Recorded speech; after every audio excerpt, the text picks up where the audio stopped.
हम पढ़ रहे हैं art and culture. Art and culture का अगला टॉपिक हम पढ़ेंगे राजस्थान के त्यौहार और उनके मेले। ठीक है, तो उससे पहले हमने पढ़ा वाद्य यंत्रों के बारे में, तो वाद्य यंत्रों का हमने रिवीजन किया था। तो आज की क्लास में हम स्टार्ट करते हैं राजस्थान के त्यौहार और उनके मेले। ठीक है, ये थोड़ा सा अच्छा टॉपिक है और कॉन्सेप्चुअल टॉपिक है, तो आप इसको अच्छे से ध्यान से पढ़ना। तो ठीक है फ्रेंड्स, अब स्टार्ट करते हैं इस चैप्टर को। तो राजस्थान के त्यौहार और मेले मतलब कौन कौन से राजस्थान के अंदर त्यौहार होते हैं, हमारे हिंदू त्यौहार कौन कौन से हैं, तो राजस्थान के अंदर कौन कौन से त्यौहार फेमस हैं उनके बारे में अपन पढ़ेंगे, और उन त्योहारों पे कौन कौन से मेले भरते हैं इसके बारे में स्टडी करेंगे। ठीक है फ्रेंड्स, तो स्टार्ट करते हैं। तो सबसे पहले हिंदू त्यौहार मेले विक्रमी कैलेंडर के अनुसार बनाए जाते हैं। किसके अनुसार? मतलब जो हिंदुओं के त्यौहार और मेले है ना, विक्रमी कैलेंडर के अनुसार बनाए जाते हैं। यह एक चंद्रमा आधारित कैलेंडर होता है और सूर्य आधारित कैलेंडर से बराबर करने के लिए इसमें प्रत्येक तीसरे वर्ष में एक अतिरिक्त महीना जोड़ा जाता है, जिसे क्या बोलते हैं? अधिक मास बोलते हैं। ठीक है, ये समझ में आया कुछ? तो इसका मतलब एक बात बताता हूँ मैं आपको, यानी जो हमारे हिंदुओं की जो मतलब त्यौहार है वो किस मतलब कि जो हमारा जो विक्रमी कैलेंडर है ना उसके अनुसार बनाया जाता है। ठीक है, हिंदू जो त्यौहार होते हैं उनके जो कैलेंडर है ना, जैसे ये जनवरी फरवरी तो ये अंग्रेजों के बनाए हुए हैं। ठीक है, तो हमारे जो ओरिजिनल जो टाइम पीरियड है, जैसे टाइम है उस जैसे तो उसके है ना तो उनके महीने 12 मास होते हैं उसी प्रकार। ठीक है, तो हिंदू त्यौहार और मेले है ना विक्रमी संवत के अनुसार मनाया जाता है। जैसे विक्रमी कैलेंडर अब मैं आपको बताऊंगा आगे क्लासों के अंदर, तो उसके अनुसार विक्रमी कैलेंडर के अनुसार बनाए जाते हैं। ठीक है, हिंदू त्यौहारों मेले, आप ये फैक्ट याद रखना। ठीक है, उसके बाद यह एक चंद्रमा आधारित कैलेंडर है। कैसा कैलेंडर है? चंद्रमा आधारित। याद रखना कि राजस्थान के जो त्यौहार होते हैं किस कैलेंडर के अनुसार बनाए जाते हैं? तो चंद्रमा आधारित कैलेंडर के अनुसार, सूर्य आधारित कैलेंडर नहीं होता वो। ठीक है, और अपन को जब चंद्रमा आधारित जो कैलेंडर रहता है और उसकी बराबरी अपन को सूर्य आधारित कैलेंडर से करनी हो तो फिर कैसे करेंगे? तो अपन कौन से कैलेंडर का इस्तेमाल करते हैं? आप जो अपने राजस्थान के त्योहारों में लोगे तो चंद्रमा आधारित कैलेंडर का। ठीक है, और सूर्य जो आधारित कैलेंडर है ना उसकी बराबरी करने के लिए प्रत्येक जो तीसरा वर्ष होता है उसके अंदर एक महीना एक्स्ट्रा जोड़ देते हैं, मतलब 3 साल है ना, उसके अंदर क्या करेंगे? 3 ईयर, एक जो माह है वो एक्स्ट्रा जोड़ देते हैं। ठीक है, तो उससे क्या हो जाता है? जिस मतलब सूर्य आधारित मतलब जो कैलेंडर है उसकी बराबरी करने के लिए ये काम कर रहे हैं अपन, कि जो चंद्रमा आधारित कैलेंडर का अपन यूज करते हैं तो चंद्रमा आधारित कैलेंडर के 3 वर्ष और उसके अंदर एक माह और एक्स्ट्रा जोड़ देते हैं, तब जाके सूर्य आधारित कैलेंडर की बराबरी हो पाती है। ठीक है, तो जो एक माह बढ़ता है उसे बोलते हैं अधिक मास। ठीक है, समझ में आ गया? मतलब सबसे पहला फैक्ट तो ये याद करना है कि हिंदू त्यौहार जो होते हैं वो हमारे किस कैलेंडर के अनुसार बनाए जाते हैं? विक्रमी कैलेंडर के अनुसार बनाए जाते हैं। ठीक है, अब विक्रमी कैलेंडर के अनुसार बनाया जाता है। अब ये विक्रमी कैलेंडर कैसा होता है? चंद्रमा आधारित या फिर सूर्य आधारित? मतलब उनका टाइम पीरियड चंद्रमा के ऊपर डिपेंड करता है, सूर्य के ऊपर डिपेंड करता है। तो उनका जो टाइम पीरियड ना चंद्रमा पे डिपेंड करता है। ठीक है, और चंद्रमा पे जब डिपेंड करता है तो सारे त्यौहार हिंदू जो त्यौहार है तो चंद्रमा आधारित कैलेंडर के अनुसार बनाए जाते हैं। ठीक है, अब सूर्य जो आधारित कैलेंडर है मतलब सूर्य आधारित कैलेंडर, इसका मतलब कि जो अभी जो हमारे जो जनवरी फरवरी ये पड़ता है ना अपन, ये सूर्य आधारित कैलेंडर होता है। चंद्रमा आधारित कैलेंडर अपने हमारे खुद के हिंदुओं के बनाए हुए कैलेंडर होता है, जैसे चैत्र वैशाख जेठ आषाढ़ श्रावण भादवा, ये आप तो नाम सुने होंगे ये वाले, तो ये चंद्रमा आधारित कैलेंडर होता है। ठीक है, अब इस चंद्रमा आधारित कैलेंडर की बराबरी करने के लिए क्या करना चाहिए? तो चंद्रमा आधारित कैलेंडर की बराबरी मतलब इसे सूर्य आधारित कैलेंडर से करवाएंगे तो सूर्य आधारित कैलेंडर है ना, पहली बात तो आगे चलता है। ठीक है, अब वो आगे चलता है, वो किस तरीके से आगे चलता है और उसकी बराबरी कैसे की जाती है? तो चंद्रमा आधारित कैलेंडर होता है ना अपना, उसके अंदर तो उसके 3 साल, चंद्रमा आधारित कैलेंडर के 3 साल हो जाते हैं और उसके अंदर एक माह और एक्स्ट्रा जोड़ देते हैं, एक महीना एक्स्ट्रा जोड़ देते हैं 3 साल के बाद। ठीक है, तो उसके बाद सूर्य आधारित कैलेंडर से इसकी बराबरी जो हो जाती है। और उसके बाद जो एक माह बढ़ा ना, यानी कि एक माह एक्स्ट्रा अपन ने जोड़ा, ये देखो, तो इसे बोलते हैं अधिक मास। ठीक है, समझ में आ गया? तो ये आ गया, ये पढ़ा अपन ने। उसके बाद अपन देखते हैं कि जैसे अपने जो त्यौहार होते हैं, जैसे आषाढ़ श्रावण भाद्रपद, ये सारे नाम तो मैं आपको ये नाम अच्छे से याद करवाऊंगा पूरे। तो उनमें से अपन जैसे जो चैत्र होता है, जैसे मान लो चैत्र ले लो, चाहे आषाढ़ ले लो, चाहे श्रावण ले लो, चाहे भादवा ले लो, कोई सा भी ले लो। तो तो तो एक में तो होता है शुक्ल पक्ष और एक में होता है कृष्ण पक्ष, ठीक है। तो सबसे पहले आता है कृष्ण पक्ष और फिर कृष्ण पक्ष खत्म होने के बाद आता है शुक्ल पक्ष, ठीक। तो कृष्ण पक्ष में कितने दिन होते हैं? तो एक महीने में एक तरीके से 30 दिन होते हैं ना, ठीक है। इसके अंदर भी अपन 30 दिन मान रहे हैं, मतलब अपने हिंदू आधारित कैलेंडर में, यानी कि चंद्रमा आधारित कैलेंडर के अंदर, ठीक है। याद रखना, हिंदुओं का जो कैलेंडर है ना वो चंद्रमा आधारित कैलेंडर है, और जो अंग्रेजों का जो कैलेंडर बनाया हुआ है ना, जैसे जनवरी फरवरी, तो ये कौन सा है? सूर्य आधारित कैलेंडर है, ठीक है। तो अपन चंद्रमा आधारित कैलेंडर के बारे में पढ़ रहे हैं। तो चंद्रमा आधारित कैलेंडर के अंदर 2 पक्ष होते हैं, एक तो कृष्ण पक्ष, एक शुक्ल पक्ष। कृष्ण पक्ष 15 दिन का होता है, 15 दिन को कंप्लीट होने के बाद स्टार्ट हो जाता है शुक्ल पक्ष, ठीक है। इनके बारे में अपन स्टडी करेंगे। पहले आता है इसके अंदर कृष्ण पक्ष, उसके बाद आता है शुक्ल पक्ष, ठीक। कृष्ण पक्ष के 15 दिन, शुक्ल पक्ष के 15 दिन, टोटल कितने दिन हो गए महीने के अंदर? 30 दिन, ठीक है। समझ में आया? उसके बाद 15 दिन ये हो गए, कृष्ण पक्ष 15 दिन के बाद खत्म। उसके बाद 16 से 30 के बीच का टाइम पीरियड शुक्ल पक्ष, ठीक। अब इसमें लिख भी रहा है कि जो पहले का टाइम पीरियड है वो कृष्ण पक्ष और बाद का जो टाइम पीरियड है वो शुक्ल पक्ष, ठीक है। तो 1 से 15 दिन और फिर उसके बाद 16 से 30 दिन के बीच का टाइम पीरियड ये शुक्ल पक्ष। अब एक बात बताऊं कि जो कृष्ण पक्ष होता है ना उसके अंदर आती है अमावस्या, जो 15 दिन होता है ना वो उस दिन आती है अमावस्या, और जो शुक्ल पक्ष का जो अंतिम दिन होता है ना उनको उसका लास्ट का, तो उस दिन आती है पूर्णिमा, ठीक है। ये याद रख लोगे, ये इसको भी एक ट्रिक है याद करने की। अब एक बात बताओ, कृष्ण जी अपने सांवरे थे ना, ऐसे याद कर लो आप, कृष्ण जी अपने सांवरे थे ना, तो उनका रंग काला था ना, तो अमावस्या यानी उस दिन पूरी काली रात होती है एकदम, ठीक है। तो कृष्ण पक्ष में क्या होगी, क्या आएगी? अमावस्या, ठीक है। अब शुक्ल पक्ष को याद रख लोगे, ऑब्वियस सी बात है कि उस दिन पूर्णिमा का चांद होगा, ठीक है। तो आगे चलते हैं।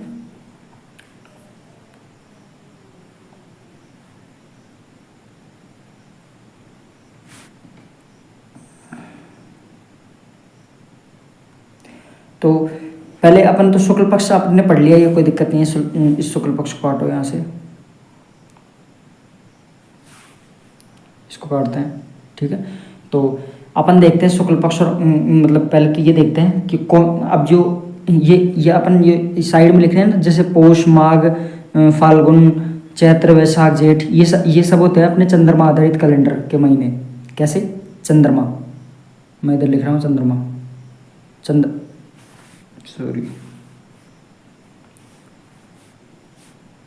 चंद्रमा, और ये जनवरी फरवरी क्या होते हैं? ये सूर्य आधारित कैलेंडर, ठीक है, सूर्य, ठीक है। तो चंद्रमा आधारित कैलेंडर कौन से होते हैं? अपने हिंदू महीने, ठीक है। और सूर्य आधारित ये अंग्रेजों ने बनाए, जनवरी फरवरी वगैरह, ये सूर्य आधारित कैलेंडर होता है। सूर्य आधारित कैलेंडर ना ऑलरेडी आगे चलता रहता है, और उसकी बराबरी करने के लिए 1 महीना एक्स्ट्रा जोड़ देता है सूर्य आधारित कैलेंडर में, मतलब कि चंद्रमा आधारित कैलेंडर से में 1 महीना ज़्यादा जोड़ देते हैं, तो उसके बाद सूर्य आधारित कैलेंडर की बराबरी हो जाती है, ठीक है।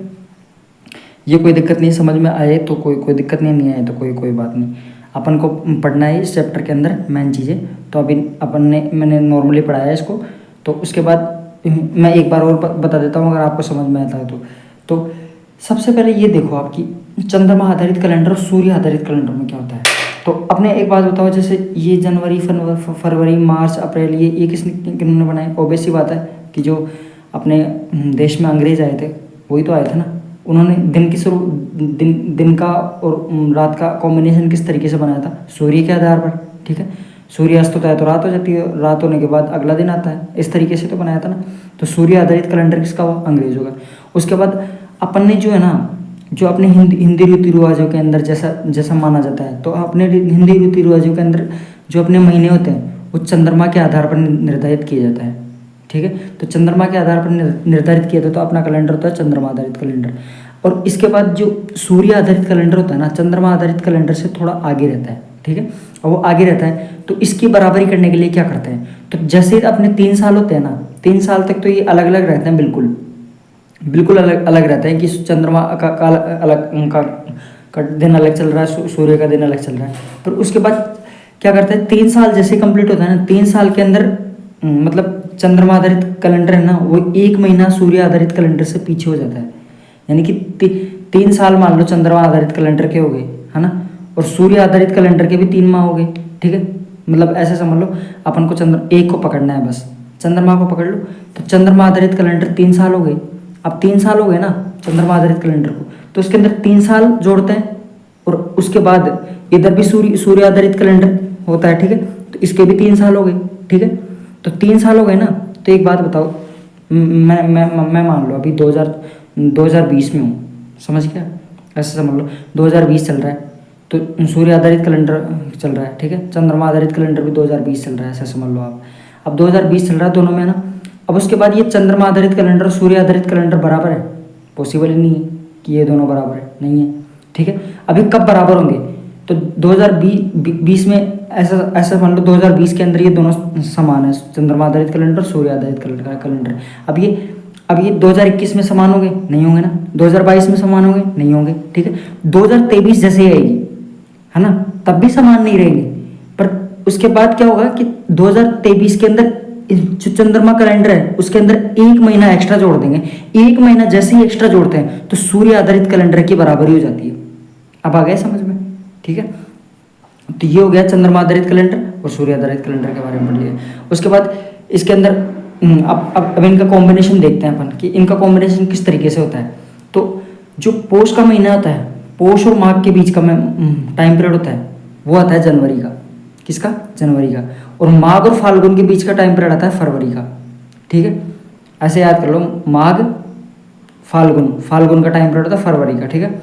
उसके बाद फाल्गुन और चैत्र के बीच का टाइम पीरियड होता है मार्च, ठीक है। फाल्गुन और चैत्र के बीच का टाइम पीरियड कौन सा होता है? मार्च, ठीक है। और चैत्र और वैशाख के बीच का टाइम पीरियड होता है अप्रैल, ठीक है। अप्रैल में गर्मी आ जाती है, चैत्र वैशाख। अब इसको अगर याद करने की आप कोशिश करो तो ऐसे कर लो, जैसे चैत्र के ऊपर क्या होती है? 2 मात्राएं आ रही है, ठीक है। अप्रैल के अंदर भी 2 मात्राएं हैं, वैशाख में भी 2 मात्राएं, ऐसे याद कर लो आप, दो में एक साथ मात्राएं आ रही है, ठीक है। तो इसलिए अप्रैल हो गया। वैशाख के बाद आता है ज्येष्ठ, ठीक है। वैशाख और ज्येष्ठ के बीच का टाइम पीरियड क्या आता है? मई में पूरी अच्छी तरह से गर्मी पड़ने लग जाती है।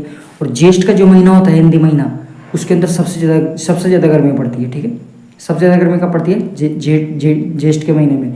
तो ज्येष्ठ के महीने के अंदर जैसे जून, समझ गया, जून में सबसे ज़्यादा गर्मी पड़ती है। ज्येष्ठ और आषाढ़ का बीच का टाइम पीरियड जून का आता है, ठीक है। और आषाढ़ और श्रावण के बीच का टाइम पीरियड होता है जुलाई, समझ गए। और उसके बाद सावन और भाद्रपद के बीच का, सावन के अंदर आप जानते हो बरसात होने लग जाती है, तो अगस्त का टाइम पीरियड होता है सावन और भाद्रपद के बीच का। भाद्रपद और आश्विन के बीच का टाइम पीरियड होता है सितंबर। और आश्विन और कार्तिक के बीच का टाइम पीरियड होता है अक्टूबर। ऐसे आश्विन, ऐसे अक्टूबर, ऐसे याद कर लो। कार्तिक और मार्गशीर्ष के बीच का टाइम पीरियड होता है नवंबर, ठीक है। इतना देखा आपने। उसके बाद मार्गशीर्ष और पौष के बीच का टाइम पीरियड होता है दिसंबर। ये पूरे महीने अपने हो गए कंप्लीट, ठीक है। तो इनका कॉम्बिनेशन अपन ने देख लिया सूर्य आधारित और चंद्रमा आधारित कैलेंडर के बारे में, ठीक है।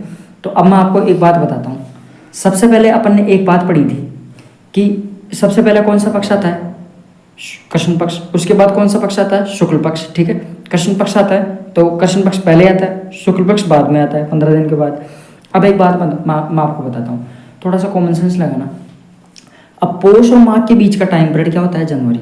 यानी 1 जनवरी से 30 जनवरी के बीच का टाइम पीरियड क्या हो गया? मतलब पोष और माघ के बीच का टाइम पीरियड हो गया। अब मैं आपको एक बात बताता हूँ कि जो पोष है ना, उसका तो एंडिंग, यानी कि पोष के जो उसका जो शुक्ल पक्ष है, अब देख रहे हो ना इसके अंदर, पोष का जो शुक्ल पक्ष है ना, उसके 15 दिन हो गए। 15 दिन जैसे कंप्लीट होते हैं उसके बाद पूर्णिमा आती है। पूर्णिमा होते ही माघ स्टार्ट हो जाता है अगले दिन। पूर्णिमा के अगले दिन माघ स्टार्ट हो जाता है। तो माघ किस पक्ष में आएगा? ऑब्वियस सी बात है, कृष्ण पक्ष में आएगा, ठीक है।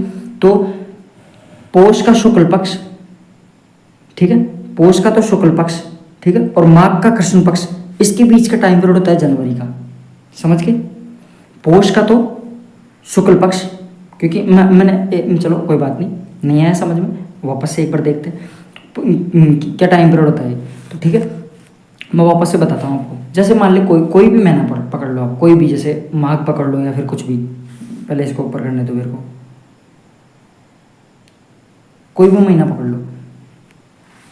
जैसे मान लो मैंने ये पकड़ लिया माघ और फाल्गुन के बीच का टाइम पीरियड, ठीक है। अब माघ और फाल्गुन के बीच का टाइम पीरियड पकड़ लिया। अब मैंने एक बात बताया मैं आपको कि माघ और फाल्गुन के बीच का टाइम पीरियड होता है फरवरी। ऐसा समझ लो, ठीक है। फरवरी होता है, अब फरवरी होता है तो अब एक बात बताता हूँ मैं आपको। मैंने एक बात बताई थी आपको, 2 पक्ष बताए थे एक महीने के अंदर, कौन कौन से? कृष्ण पक्ष। कृष्ण पक्ष में कितने दिन होते हैं? 1 से 15 दिन के बीच का टाइम पीरियड कृष्ण पक्ष का, यानी 15 दिन कृष्ण पक्ष में होता है, 15 दिन शुक्ल पक्ष के अंदर होता है। पहले कौन सा आता है? कृष्ण पक्ष आता है, फिर उसके बाद कौन सा आता है? शुक्ल पक्ष आता है।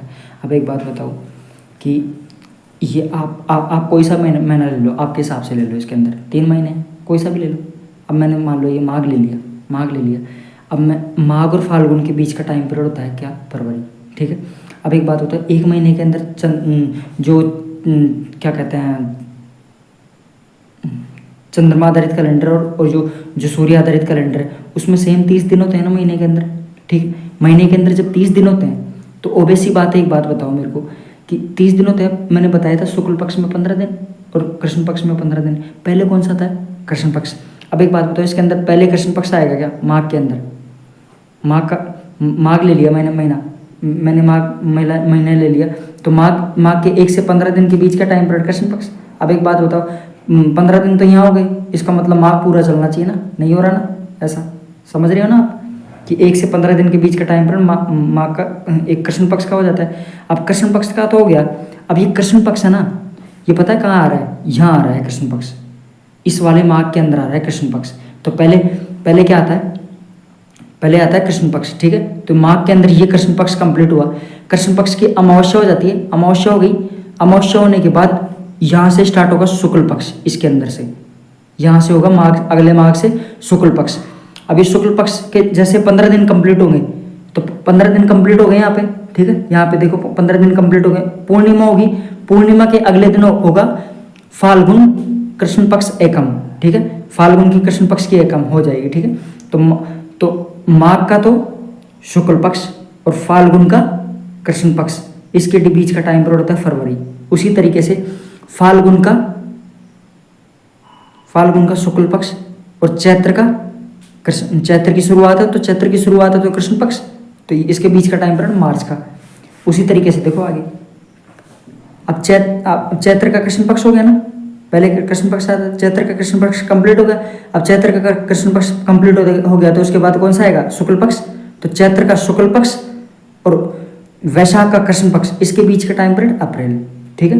अब अप्रैल कंप्लीट हुआ, उसके बाद वैशाख का शुक्ल पक्ष कृष्ण पक्ष हो गया यहाँ पे, ठीक है। वैशाख की शुरुआत हो गई, अब वैशाख के 15 दिन कंप्लीट हो गया, आधा वैशाख हो गया। अब आधे वैशाख के बाद क्या आएगा? शुक्ल पक्ष, यानी वैशाख का शुक्ल पक्ष और वैशाख का शुक्ल पक्ष कंप्लीट हुआ। कंप्लीट होने के बाद कौन सा आएगा? फिर उसके बाद अगला महीना आएगा, अगले महीने का फिर क्या चलेगा? कृष्ण पक्ष, यानी कि ज्येष्ठ का कृष्ण पक्ष स्टार्ट हो जाएगा, ठीक है। इसके बीच का टाइम पीरियड भाई इस तरीके से होता है। समझ में आ गया हूँ? मैंने जितना अच्छे से समझा सकता था उतने अच्छे से मैंने समझाया, पूरे एकदम बेसिक से। तो इसी तरीके से महीने होते हैं, ठीक है।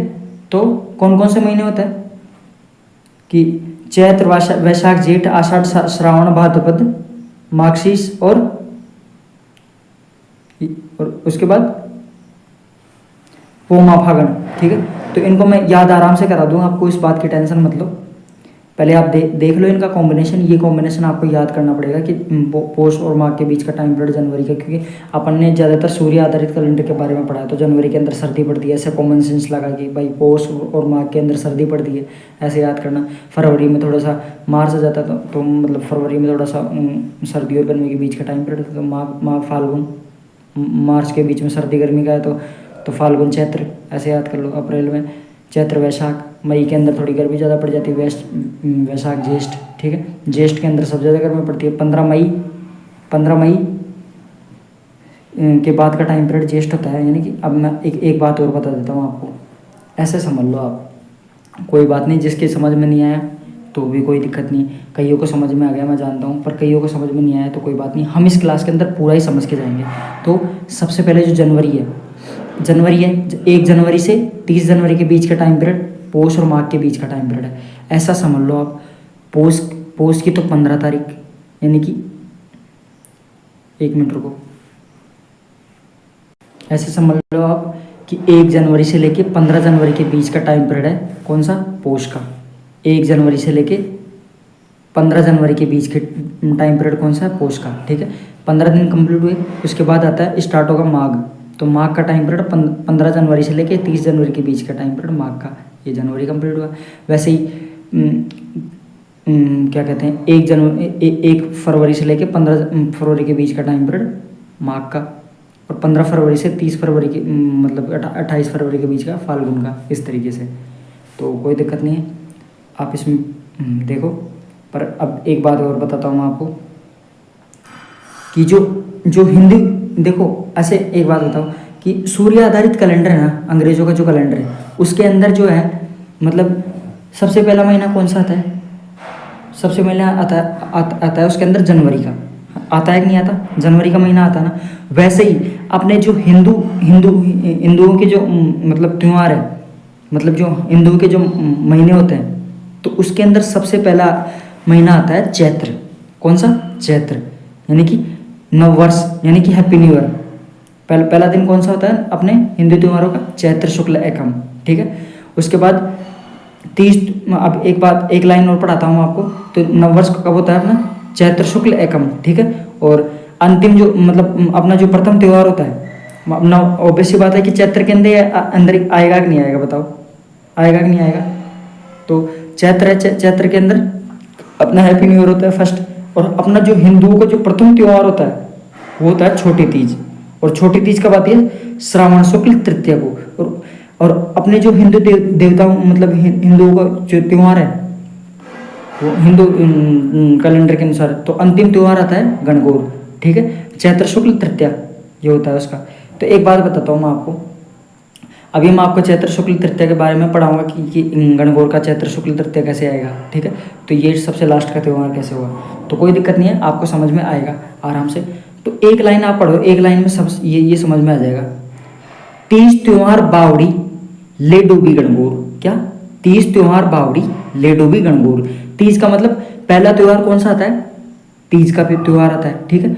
उसके बाद ले डूबी गणगौर, यानी लास्ट का जो त्यौहार होता है वो होता है गणगौर, ठीक है। शुरुआत कब से मानी जाती है? तीज से मानी जाती है। और लास्ट में सबसे लास्ट में त्यौहार कौन सा होता है? गणगौर, यानी अपने हिंदू त्योहारों का, यानी हिंदू महीनों का, ठीक है। तो प्रथम जो त्यौहार होता है कौन सा होता है? छोटी तीज। कब पड़ता है वो? श्रावण शुक्ल तृतीया को, ठीक है। और इनका जो अंतिम त्यौहार होता है वो होता है गणगौर, ये होता है चैत्र शुक्ल तृतीया को, ठीक है। अब मैं आपको एक बात बताई दी थी आपको कि सबसे पहले आता है शुक्ल पक्ष, उसके बाद आता है कृष्ण पक्ष, ठीक है। तो कृष्ण जो अपना जो मतलब नववर्ष स्टार्ट होता है कब से होता है?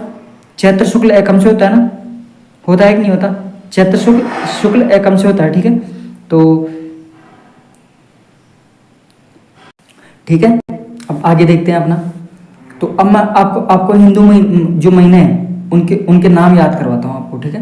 तो सबसे पहला नाम है इसके अंदर कि आपने मैंने बता दी नववर्ष कब होता है? चैत्र शुक्ल एकम को नववर्ष होता है कि नहीं होता?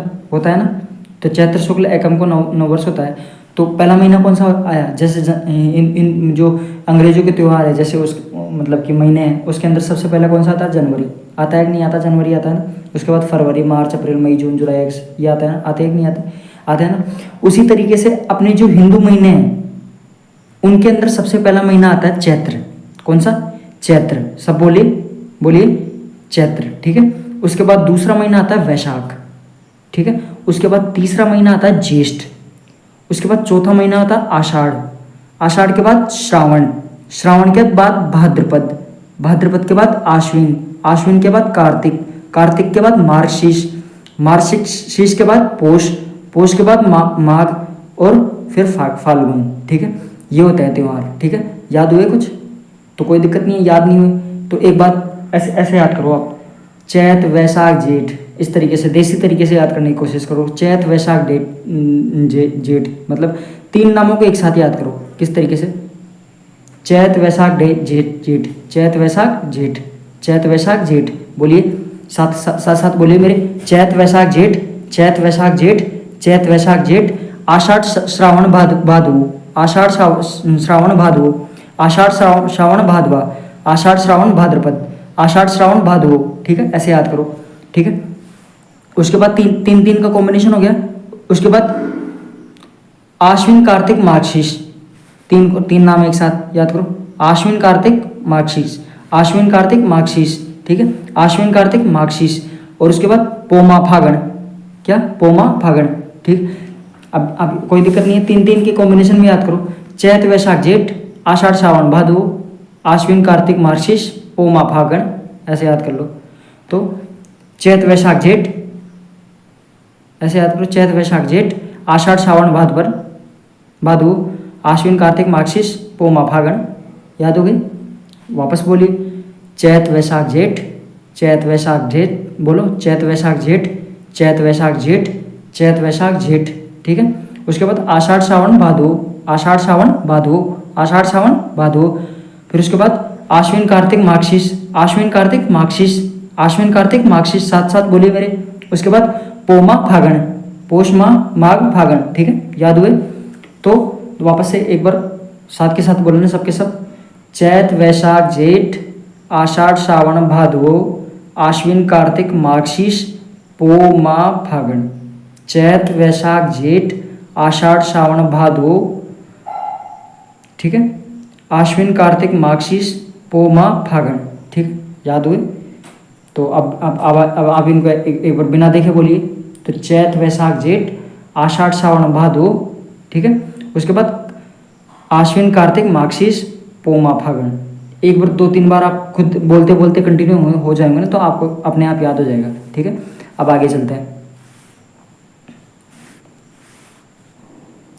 अब वो याद आपके, ठीक है। अब अपन सबसे पहले पढ़ेंगे अब श्रावण के बारे में, ठीक है। तो सबसे पहले अपन स्टार्ट करते हैं श्रावण के बारे में, ठीक है। तो श्रावण में एक बात बताता हूँ मैं आपको पहले। तो ये अपन ये वाला जो है क्या, ये पोर्शन है कृष्ण पक्ष वाला, इसको अपन बाद में पढ़ेंगे, ठीक है। उससे पहले अपन पढ़ते हैं, क्योंकि एक बात मैं आपको बता देता हूँ कि जो है ना, हिंदू जो लोग देवी देवता हैं, मतलब पहले तो कृष्ण पक्ष आता है, उसके बाद में आता है शुक्ल पक्ष। श्रावण पक्ष से स्टार्ट होंगे, क्योंकि मैंने आपको बताया था चैत के शुक्ल एकम से स्टार्ट हुए हैं 9 वर्ष हुआ है, मतलब चैत का जो चैत्र शुक्ल एकम यहाँ से स्टार्ट हुआ था ना, तो चैत्र शुक्ल एकम से 9 वर्ष से स्टार्ट होता है, ठीक है। तो अपन पहले शुक्ल पक्ष के बारे में पढ़ेंगे, श्रावण में से स्टार्ट करते हैं। पहला त्यौहार, क्योंकि इसका एक रीजन है। सबसे पहले त्यौहार मैंने आपको बताया था, एक लाइन बताई थी, तीज त्योहार बावड़ी ले डूबी गणगौर, ठीक है। तीज पहला सबसे पहला त्यौहार था, तो अपन सबसे पहले किसके बारे में पढ़ेंगे, छोटी तीज के बारे में पढ़ेंगे कि नहीं पढ़ेंगे। तो सबसे पहले श्रावण की शुक्ल पक्ष के तृतीया को आती है क्या, छोटी तीज। अब इसको आप कैसे बोलोगे, छोटी तीज कब आती है। एग्जाम में कई बार क्वेश्चन आ जाता है कि एग्जाम में ये क्वेश्चन आएगा कि छोटी तीज कब आती है, तो उसमें एग्जाम ऑप्शन में दे देंगे श्रावण शुक्ल चतुर्थी, श्रावण शुक्ल पंचमी, श्रावण शुक्ल नवमी, ठीक है।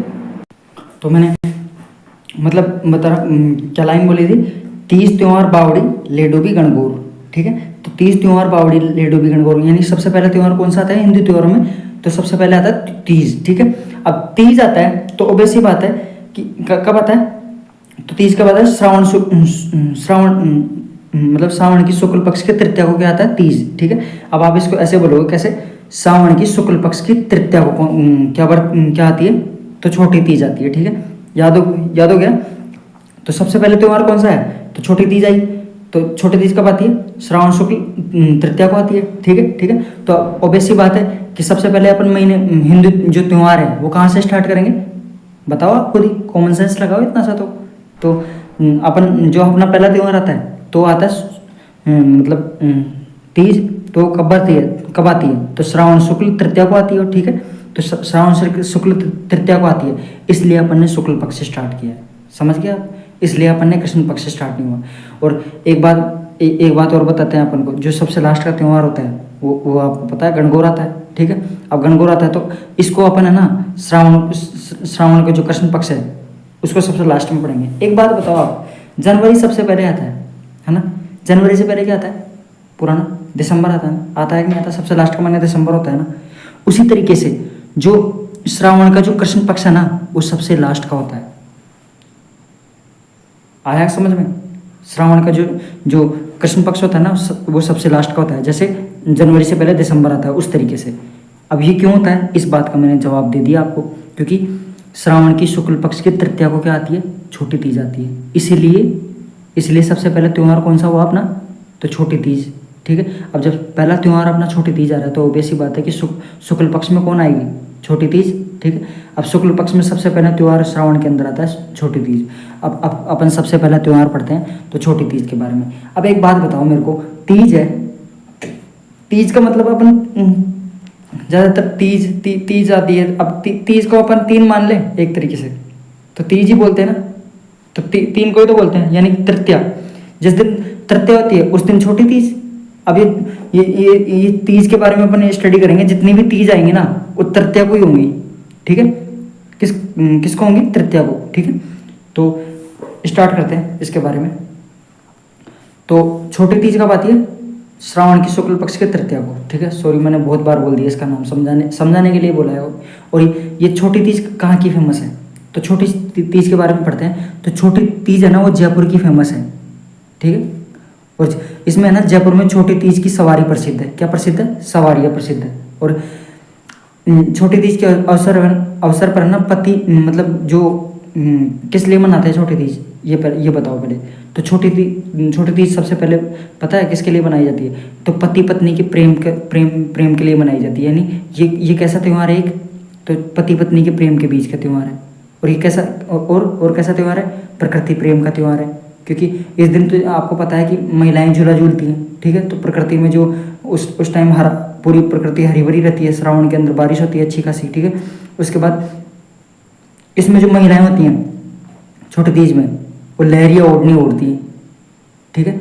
और इसी के अवसर पर, छोटी तीज के अवसर पर ही सिंजारा एक नाम की एक टर्म होती है आर्ट एंड कल्चर के अंदर।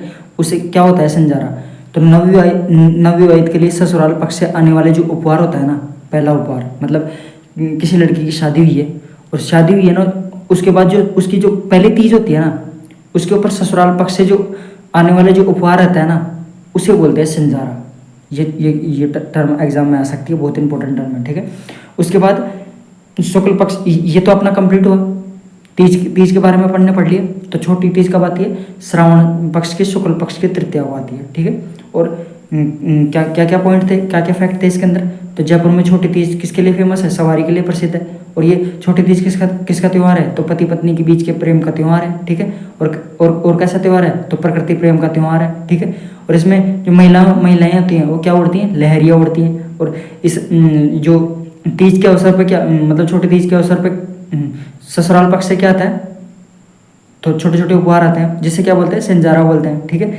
ये हो गया अपना छोटे तीज के बारे में जो पढ़ सकते थे, ठीक है। उसके बाद फिर उसके बाद आती है श्रावण के अंदर पूर्णिमा, ठीक है। पूर्णिमा हमेशा याद रखना शुक्ल पक्ष में ही आएगी, और अमावस्या हमेशा याद रखना कृष्ण पक्ष में ही आएगी, ठीक है। तो पूर्णिमा किसके अंदर आएगी, शुक्ल पक्ष के अंदर, और अमावस्या किसके अंदर आएगी, कृष्ण पक्ष के अंदर, ठीक है। तो पूर्णिमा मतलब जो सावन की जो शुक्ल पक्ष की जो पूर्णिमा होती है ना, उस दिन क्या क्या होता है, तो एक तो रक्षाबंधन होती है। अब आपको पता है छोटी तीज के थोड़े दिन बाद रक्षाबंधन आ जाती है, आती है कि नहीं आती, 7-8 दिन बाद लगभग, है ना। तो नहीं 7-8 दिन बाद तो नहीं, मतलब कि 10-11-12 दिन बाद, ठीक है। क्योंकि पूर्णिमा 15 दिन होती है सावन के शुक्ल पक्ष के, ठीक है। और पूर्णिमा के दिन कौन सा त्यौहार रहता है, रक्षाबंधन रहता है। और रक्षाबंधन के दिन नारियल पूर्णिमा भी होती है, इसे नारियल पूर्णिमा भी बोल देते हैं। तो कई बार एग्जाम में क्वेश्चन आ जाता है कि नारियल पूर्णिमा किसे बोलते हैं, तो श्रावण की शुक्ल पक्ष की पूर्णिमा को बोलते हैं क्या, नारियल पूर्णिमा। और ये क्वेश्चन बन जाता है कई बार कि रक्षाबंधन कब आता है, तो श्रावण की शुक्ल पक्ष की पूर्णिमा के दिन क्या आता है, रक्षाबंधन, ठीक है। अब बोलना सीख गए होंगे आप। और जो श्रावण की जो शुक्ल पक्ष की जो पूर्णिमा है, उस दिन किसकी पूजा की जाती है, श्रवण कुमार की पूजा की जाती है, ठीक है। किसकी, श्रवण कुमार की, ठीक है। याद हुआ है। तो श्रवण कुमार की पूजा कब की जाती है, तो मतलब जो श्रावण की शुक्ल पक्ष की जो पूर्णिमा होती है ना, उस दिन श्रवण कुमार की पूजा की जाती है। अब मैं आपको एक बात बताऊं, ये श्रावण नाम पता है किसकी वजह से पड़ा है, ये श्रावण नाम पड़ा है श्रवण कुमार की वजह से, ठीक है। तो इतना कंप्लीट हुआ। अब आगे चलते हैं अपन।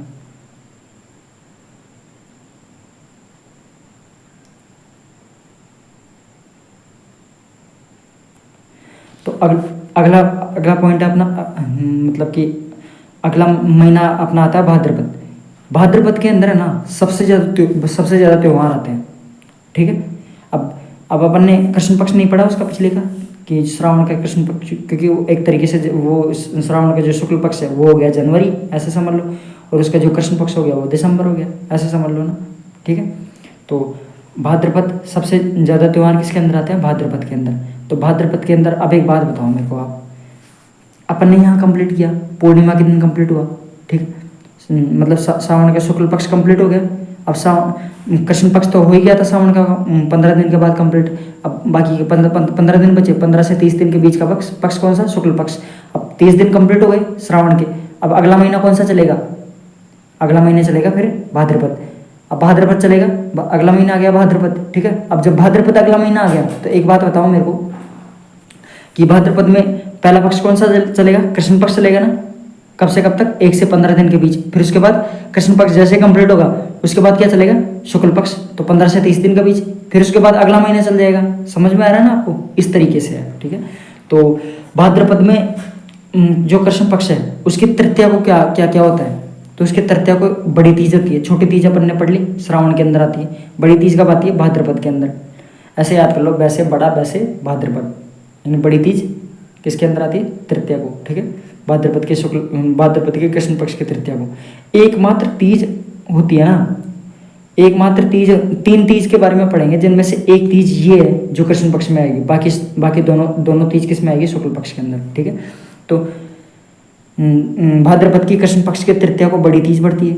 और बड़ी तीज का क्या क्या नाम है, बूढ़ी तीज है, सातुड़ी तीज है, कजली तीज है, ये इसके नाम है। कौन कौन सी तीज है, बड़ी तीज, बूढ़ी तीज, सातुड़ी तीज, ठीक है, कजली तीज।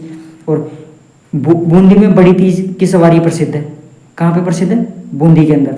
और जो छोटी तीज की सवारी कहाँ प्रसिद्ध थी, वो जयपुर में फेमस थी, ठीक है। ये अपना मतलब कि बड़ी तीज के बारे में पढ़ लिया अपन ने। अब बड़ी तीज के बाद अगला पढ़ते हैं अपन इसके अंदर षष्ठी, तृतीया के बारे में पढ़ लिया। अब श्रावण जो मतलब भाद्रपद की कृष्ण पक्ष की षष्ठी के बारे में पढ़ते हैं, यानी कि षष्ठी छठवीं के बारे में, मतलब छठ के बारे में, ठीक है।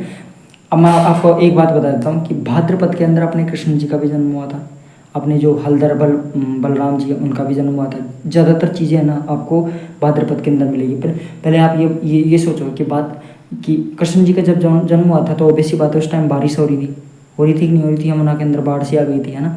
अब एक बात बताओ, सबसे ज़्यादा बारिश किस टाइम पे होती है, भाद्रपद के महीने में, यानी कि अगस्त के महीने में होती है कि नहीं होती, जुलाई और अगस्त के बीच में होती है कि नहीं होती, तो उस टाइम उसके बीच का टाइम पीरियड होता है भाद्रपद, ठीक है।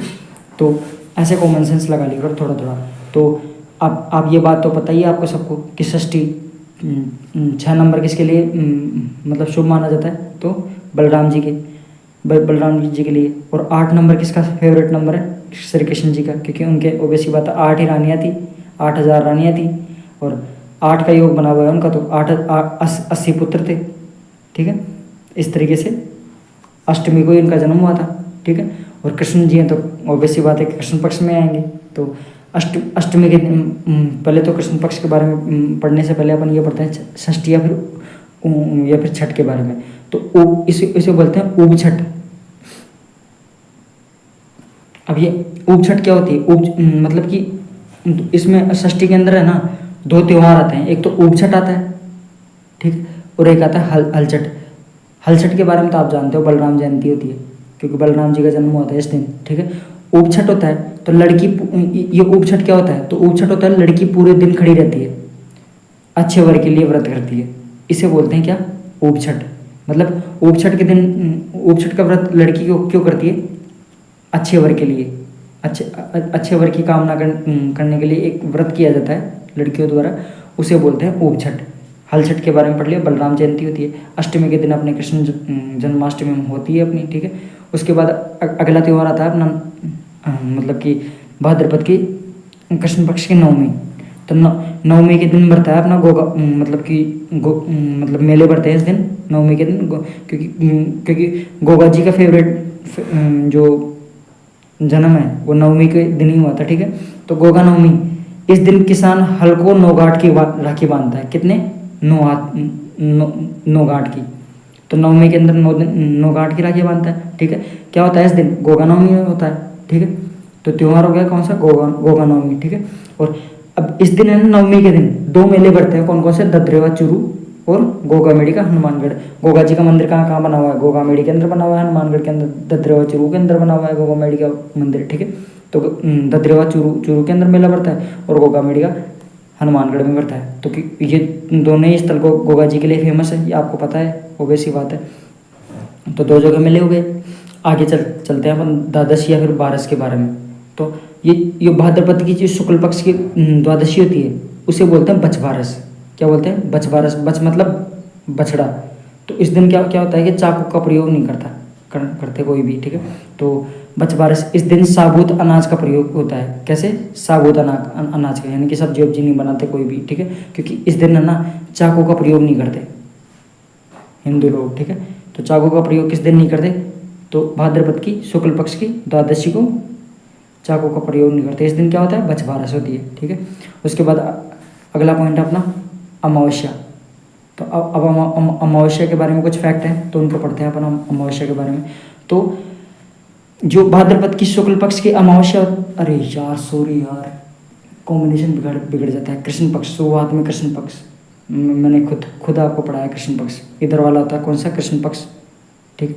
इधर होता है शुक्ल पक्ष, सबसे पहले स्टार्ट होता है कृष्ण पक्ष, ठीक है, ठीक है। तो अमावस्या किस में आती है, कृष्ण पक्ष के अंदर। तो सती अमावस्या कब होती है, श्रावण पक्ष की कृष्ण, मतलब श्रावण की कृष्ण पक्ष की अमावस्या को क्या आती है, सती अमावस्या। और सती अमावस्या का मेला कहाँ लगता है, तो झुंझुनू में रानी सती का मेला लगता है। कहाँ पे, रानी सती का मेला कहाँ, झुंझुनू के अंदर, ठीक है। तो सती अमावस्या कब आती है, तो भाद्रपद की कृष्ण पक्ष की अमावस्या को क्या आती है, सती अमावस्या। और रानी सती का वास्तविक नाम क्या है, तो नारायणी देवी। किसका नाम है, रानी सती का, ठीक है। और इनके पति का नाम क्या था, तंदनदास अग्रवाल, ठीक है। और इन्हें क्या बोलते हैं, दादी सती भी बोल देते हैं इनको। किसको, नारायणी देवी को। नारायणी देवी का नाम क्या है, रानी सती। रानी सती का वास्तविक नाम क्या है, नारायणी देवी। और नारायणी देवी के पति कौन है, तंदनदास जी। और रानी सती को क्या बोल देते हैं, दादी सती, ठीक है। तो ये हो गया अपना। अब अपन ने कृष्ण पक्ष के बारे में पूरा पढ़ लिया। अब कृष्ण पक्ष के बारे में अपन ने पूरा पढ़ लिया, तो ओबेसी बात है कि भाद्रपद का कृष्ण पक्ष पूरा हुआ। अब अपन पढ़ेंगे भाद्रपद के शुक्ल पक्ष के बारे में। तो भाद्रपद के शुक्ल पक्ष के बारे में सबसे पहले पढ़ते हैं अपन कि जो इसमें है ना, भाद्रपद में शुक्ल पक्ष में द्वितीया को होता है बाबेरी बीज। क्या होती है, बाबेरी बीज। ये क्या होता है, तो रामदेव जी का मेला होता है, रामदेव जयंती रहती है इस दिन, यानी कि भाद्रपद की शुक्ल पक्ष के द्वितीया से और एकादशी के बीच में रूणीचा के अंदर मेला बढ़ता है। इसका किसका, रामदेव जी का, ठीक है। तो पढ़ते हैं, तो रूणीचा रामदेव जी का मेला लगता है, जो द्वितीय कब से कब तक बढ़ता है, ये पूछा जाता है क्वेश्चन कि द्वितीया से एकादशी तक मेला किसका बढ़ता है। तो ये मेला बढ़ता है रामदेव जी का। और कब बढ़ता है, तो भाद्रपद की शुक्ल पक्ष के द्वितीया को, ठीक है, द्वितीया से एकादशी के बीच में ये मेला बढ़ता है। कौन सा, बाबेरी बीज। किसका मेला है, रामदेव जी का मेला। और कहाँ बढ़ता है, रूणीचा के अंदर। ये क्वेश्चन इंपॉर्टेंट है, ठीक है।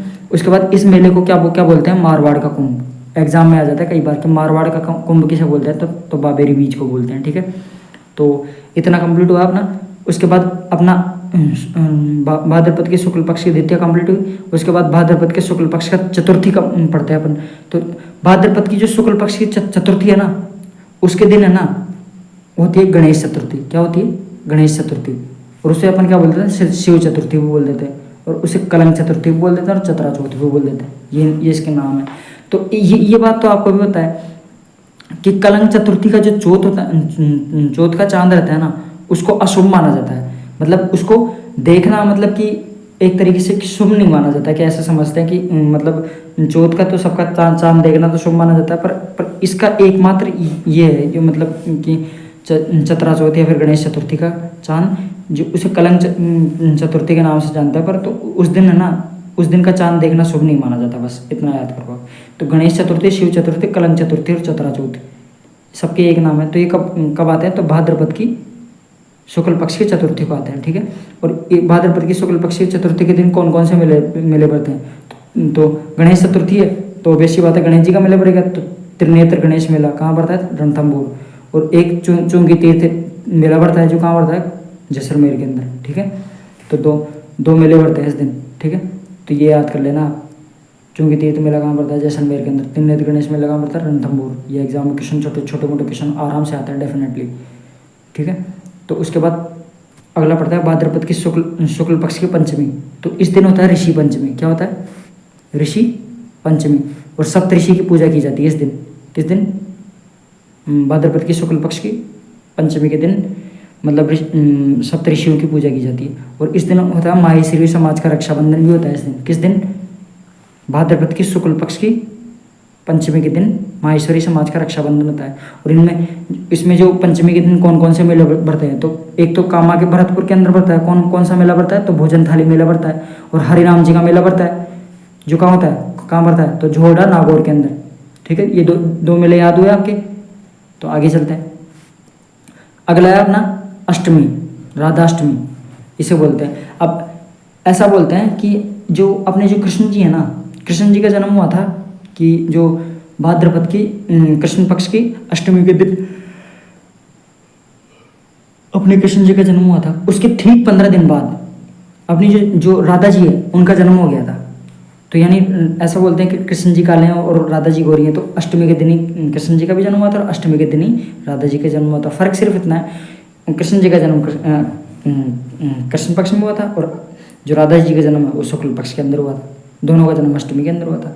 और जो भाद्रपद की शुक्ल पक्ष की अष्टमी है उस दिन मतलब कि किस किस का मेला लगता है, तो सलेमाबाद है ना, अजमेर के अंदर है। तो सलेमाबाद में निम्बार्क संप्रदाय का मेला पड़ता है। किसका, निम्बार्क संप्रदाय का।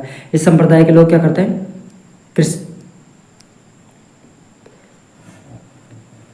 मतलब इस संप्रदाय के लोग, निम्बार्क संप्रदाय के लोग क्या समझते हैं, तो इस संप्रदाय के लोग राधा को क्या मानते हैं, कृष्ण जी की पत्नी मानते हैं। कौन से ये है ना, ये क्वेश्चन एग्जाम में आ सकता है कि किस संप्रदाय के लोग राधा जी को कृष्ण जी की पत्नी मानते हैं, तो निम्बार्क संप्रदाय के लोग मानते हैं। और भाद्रपद की शुक्ल पक्ष की अष्टमी के दिन कौन सा मेला पड़ता है, तो सलेमाबाद के अंदर निम्बार्क संप्रदाय का मेला पड़ता है। उसके बाद दसवीं के दिन आता है तेजा दशमी, ठीक है। तो तेजा दशमी कब आती है, तो भाद्रपद की शुक्ल पक्ष की दशमी को क्या आता है, तेजा दशमी, ठीक है। तो मैं बार बार आपको एक एक नाम इसलिए याद करवा रहा हूँ ताकि आपकी चीज़ें याद हो, आराम से याद हो। आप खुद भी बोलोगे तो आपको याद होगी। उसके बाद तेजा दशमी हो गया। अब अगला आता है भाद्रपद की शुक्ल पक्ष की एकादशी। मैं ये पूरा नाम इसलिए बोल रहा हूँ ताकि आपके दिमाग में छाता रहे कि अपन पढ़ के आ रहे कौन सा महीना पढ़ रहे हैं। तो भाद्रपद की शुक्ल पक्ष की एकादशी के दिन क्या होती है, जगजूलनी या फिर देवजूलनी एकादशी। इस दिन क्या होता है, भगवान कृष्ण को नहलाया जाता है। किसको, भगवान कृष्ण को नहलाया जाता है, उनकी मूर्तियों को। ये आपने नहीं सुना कि ठाकुर जी को नहलाते हैं एकादशी के दिन भाद्रपद में शुक्ल पक्ष में, ठीक है। तो भगवान कृष्ण को नहलाया जाता है, यानी कि या तो नदियों में, अच्छी अच्छी नदियों के अंदर उसमें नहलाया जाता है उनको। उसके बाद ये अपना एकादशी हो गया। एकादशी मतलब 11 के दिन नहलाया जाता है। उसके बाद चतुर्दशी यानी 14 के दिन क्या होता है, तो इसे 14 को बोल देते हैं अनंत चतुर्दशी। भाद्रपद की शुक्ल पक्ष की चतुर्दशी को बोलते हैं अनंत चतुर्दशी। इस दिन क्या होता है, गणेश जी का विसर्जन किया जाता है। मतलब एक बात आप मानते हो कि कई लोग गणेश जी का विसर्जन करते हैं, ये बात मानते हो नहीं। जैसे गणेश जी का नई मूर्ति लेके आए, नई मूर्ति लाने के बाद उसका विसर्जन भी किया जाता है। जैसे ही 1 साल कंप्लीट होता है उसके बाद जो भाद्रपद का जो शुक्ल पक्ष है उसकी जो चतुर्दशी होती है उस दिन है ना गणेश जी का विसर्जन किया जाता है। कई लोग इस चीज़ को शुभ मानते हैं। आपने कई बार देखा नहीं है कि समुद्र के किनारे बहुत सी मूर्तियाँ पड़ी होती है गणेश जी की, ठीक है। तो वो इसी वजह से करते हैं। तो ये शुभ मानते हैं कि मतलब भाद्रपद की शुक्ल पक्ष की चतुर्दशी के दिन गणेश जी की मूर्ति का विसर्जन किया जाता है, तो इस चीज़ को शुभ मानते हैं, ठीक है। उसके बाद भाद्रपद की जो पूर्णिमा है उसके बारे में पढ़ते हैं। तो इस दिन क्या स्टार्ट हो जाता है, श्राद्ध प्रारंभ हो जाते हैं। क्या स्टार्ट हो जाता है, श्राद्ध। तो इतना अपन ने पढ़ा। तो आगे अपन कल की क्लास में मतलब इन महीनों के बारे में कंटिन्यू पढ़ेंगे, पर आज के लिए इस क्लास के अंदर इतना ही, क्योंकि अगर अपन ज़्यादा पढ़ेंगे तो ऑब्वियसली बात है अपने कॉन्सेप्ट क्लियर नहीं होंगे। तो आज की क्लास में हमने इतना पढ़ा, इसको आप अच्छे से रिवीजन करना। तो जो चीज़ समझ में नहीं आए तो कमेंट बॉक्स में ज़रूर बताना। हम अगले क्लास में इसका रिवीजन भी करेंगे और साथ के साथ अगले महीनों को कंटिन्यू भी करेंगे। नमस्कार दोस्तों, आज की क्लास में इतना ही। Thank you. आप अपनी तरफ से मेहनत कीजिए, मैं भी अपनी तरफ से अपने जितने भी नोट्स प्रोवाइड करवा सकता हूँ मैं आपको पूरे नोट्स प्रोवाइड करवाऊँगा।